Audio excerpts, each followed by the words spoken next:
Hi guys, it's Taz here, just doing a quick vid on Rage of Destiny.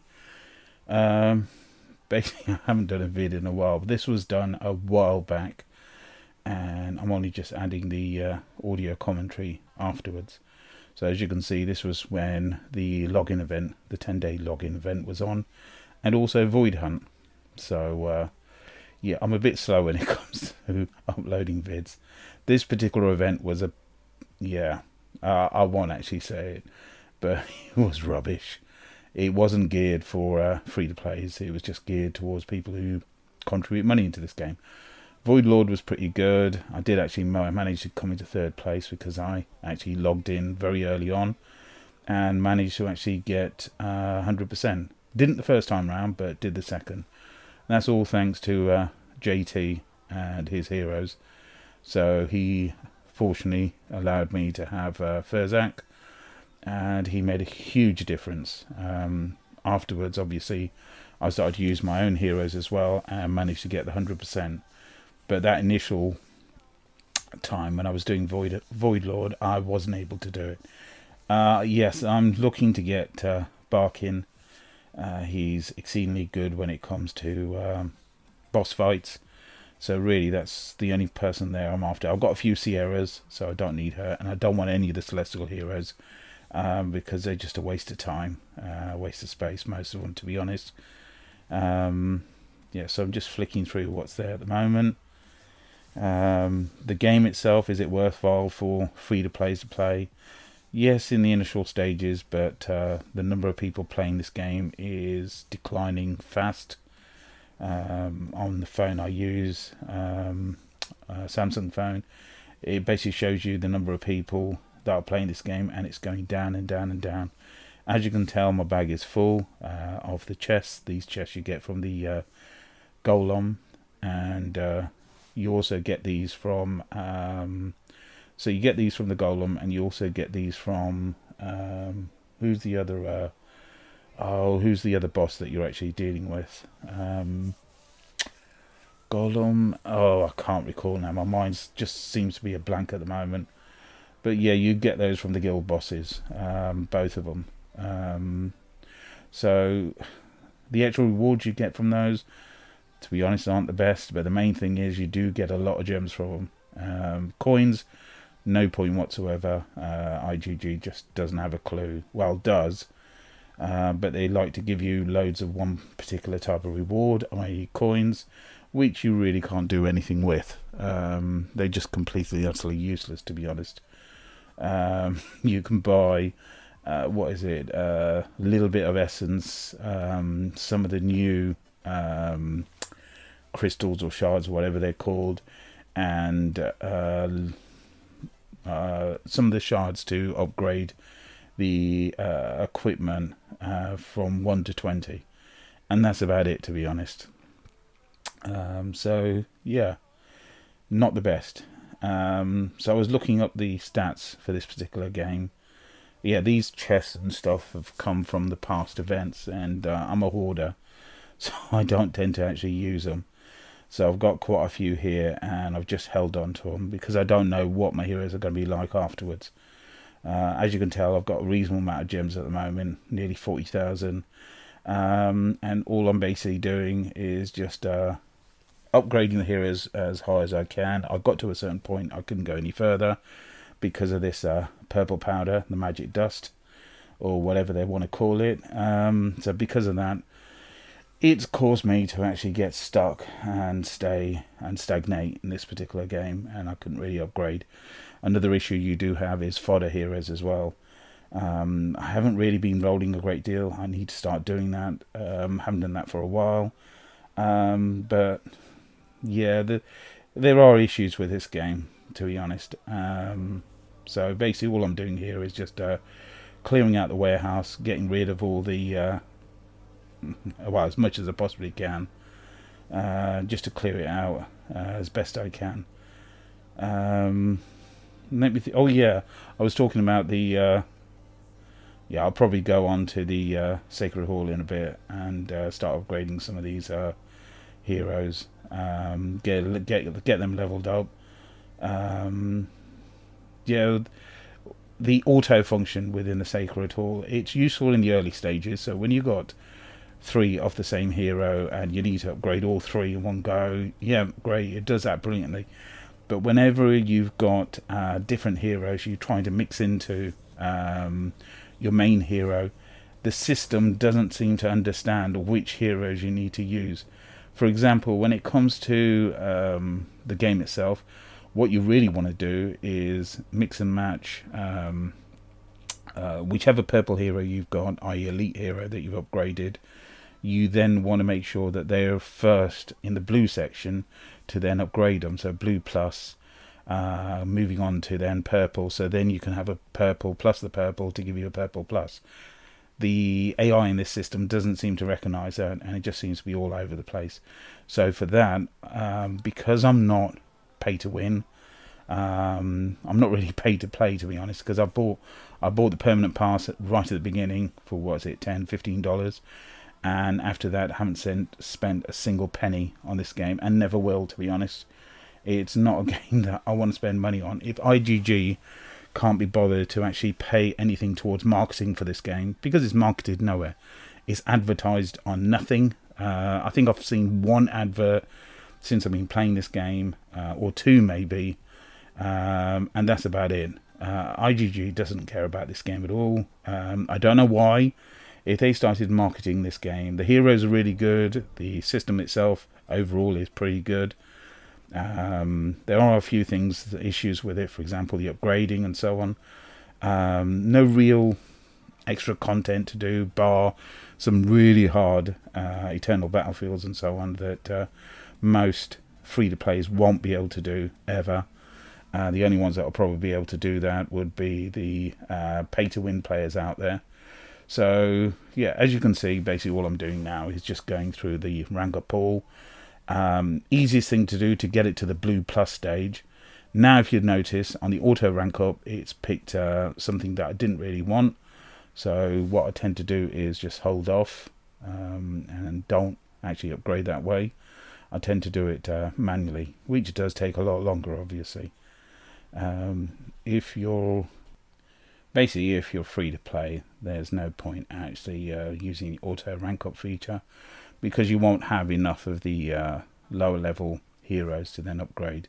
So better to then pick and choose which heroes you want to actually start upgrading and go from there. Check out which ones you've got at the purple level and then upgrade the blue plus ones to that. So for example, if you had one of the heroes that were purple already, and then you had a blue plus version of them as well, that's the first one you would put in, and then put 2 different heroes in there to upgrade.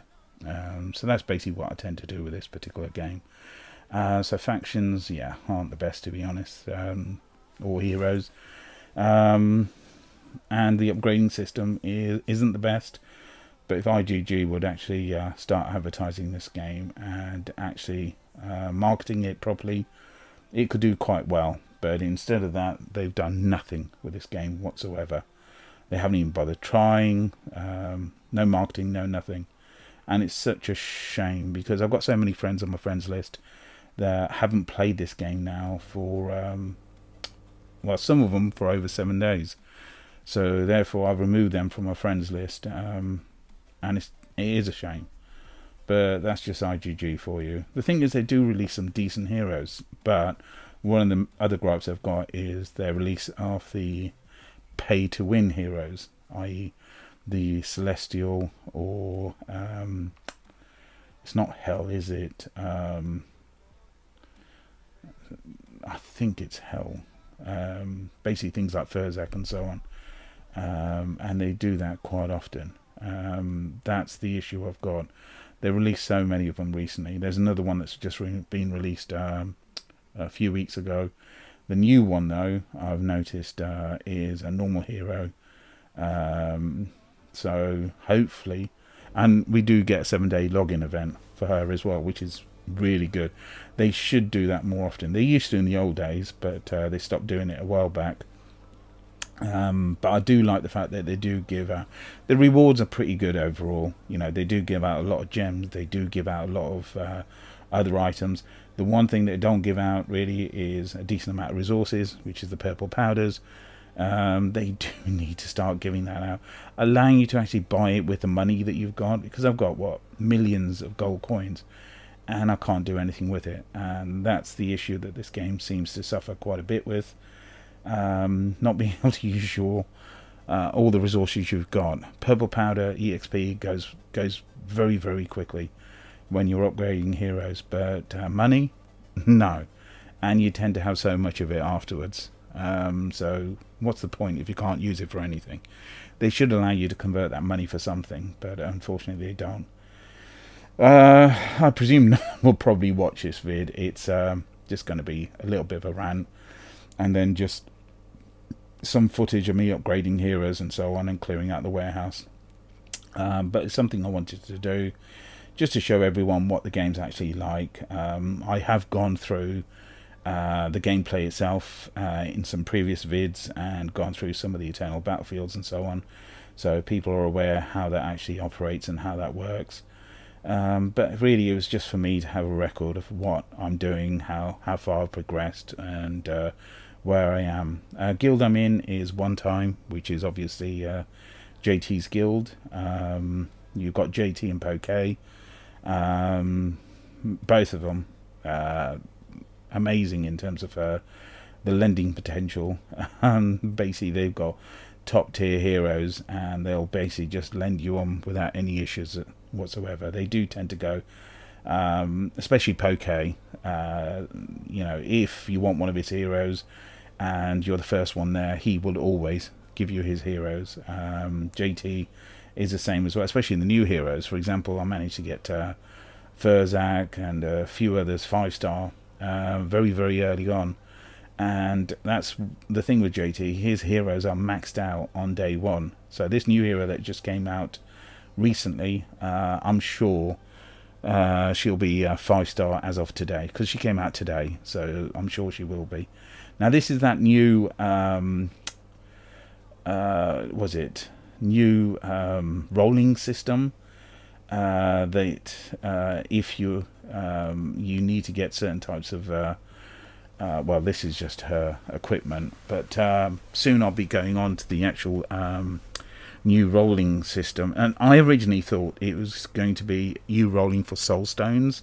I know it's a bit stupid, but I honestly thought it was going to be similar to the divination system, this one here, Wheel of Fate, and I thought this was going to be similar to the divination system because there is a wish list of sorts, and I thought I'd be able to get soul stones of the heroes I want. Obviously I realised soon after it's nothing like that. It's just extra resources you can then use to upgrade your heroes in terms of certain things. So here we go. These are my first pulls ever in this particular game mode. I've never done it before. This was the first time I was actually doing it, so I'd stored up so many so many of these resources, and I thought for once I'll actually start using them. This was quite a good one because I got what, five goals there, so that was pretty good. Quite like that one. So yeah, personally I think this particular event, or this particular type of rolling system, I think is, well, there you go, I've got 5 there, but I think this particular, I don't know if I'm repeating myself, but I think this particular event is very much geared towards pay to win. You do need to have huge quantities of the resources to actually get these. Yeah, so well, that's my personal view anyway. So you know, other people might disagree with me. I presume a lot of people actually disagree and say that Rage is one of the best games I've ever played. Personally, in my view, it isn't. It's very much geared towards a pay-to-win model. I don't see many free-to-pays near the top. I have noticed, though, that with the recent Fate, or whatever event it is, the one that lasts about 7 days or so, I did realise from that, there you go, one of the red ones, which are the hardest ones to get in this game. And as you know, I did roll quite a few, 4 or 5 10s or something, 10 pulls, and I managed to get 1 red. Now, personally, I just think the new Fate event, where it's 7 days and you used to get an avatar or frame around your heroes. That's gone now. All you get at 1,000 is gems, which I think you used to get before 1,000 gems. But then at 1,200 you used to be able to get, oh, another red, thank you. You used to be able to get an avatar or a frame around your heroes. That's gone now, so you don't get that anymore. So that feeling of doing well in a particular game mode has gone completely, and I think that's the wrong move. But I have noticed in that, for example, in the recent Fate event that finished, what was it, yesterday? So yesterday being Thursday, the 10th of February, I did notice from that I came in 5th place. I'm, what, 1,400 in terms of might, so not huge, to be honest, and I still managed to come into the top 10. So I managed to get some divination cards, but to be honest, rewards from 1 to 10, the first place one is pretty good. You get a celestial card. When it comes to second place, I think you get just a normal card where you can actually pick the faction cards. I think you get one of those, and then the others just tend to be some divination cards, and we all know how bad the divination cards are. This system, it's, you know, like this talent system they've got here, very much like most you know, RPGs that I've played in the past, where you know, even things like Assassin's Creed and stuff like that, where you used to be able to upgrade certain stats or certain specific stats of a particular hero and go through a different branch if you wanted to. So you can have it more tanky, or more based on attack, or more health, or, you know, more dodge, and so on, or more speed. That's where this seems to be going, and but the fact that it's very hard to get some of these resources, that's the bit I don't like, to be honest. They do need to make it more accessible to free-to-plays. And also, what IGG really needs to do is actually start advertising, marketing this game, and start to bring new people in. That's the big, yeah, definitely the biggest gripe I've got at the moment is that, and the fact that so many people are leaving the game and quitting it. We've got guild members at the moment. I was going through the guild. We've got guild members that haven't logged in for over 7 days. Even the vice, our vice leader, didn't log in a while back for over 7 days. And the original rule used to be that if you didn't log in for you know, more than a day, so if you weren't logged in for every single day, and you, let's say, weren't available for 2 days, you'd get kicked out of the guild. And now that doesn't seem to be the case. It's just that's one of the things I've noticed. There's only a few really active guilds out there, Fairy Tail obviously being the top one. Yeah, we did actually face a guild yesterday, and that really showed us what Guild Wars was all about, because we lost really badly. And one of the main reasons for that is we had over, I think, probably about 10 people who didn't even try doing their Guild Wars. And it's a sad state of affairs. And we probably had over 10 people that didn't even log in. Probably 20 odd people that didn't even log in to do Guild Wars, so register. So it's a really sad state of affairs. It might be better to, because one time there is another guild called Two Time, which was supposed to be a Smurf guild.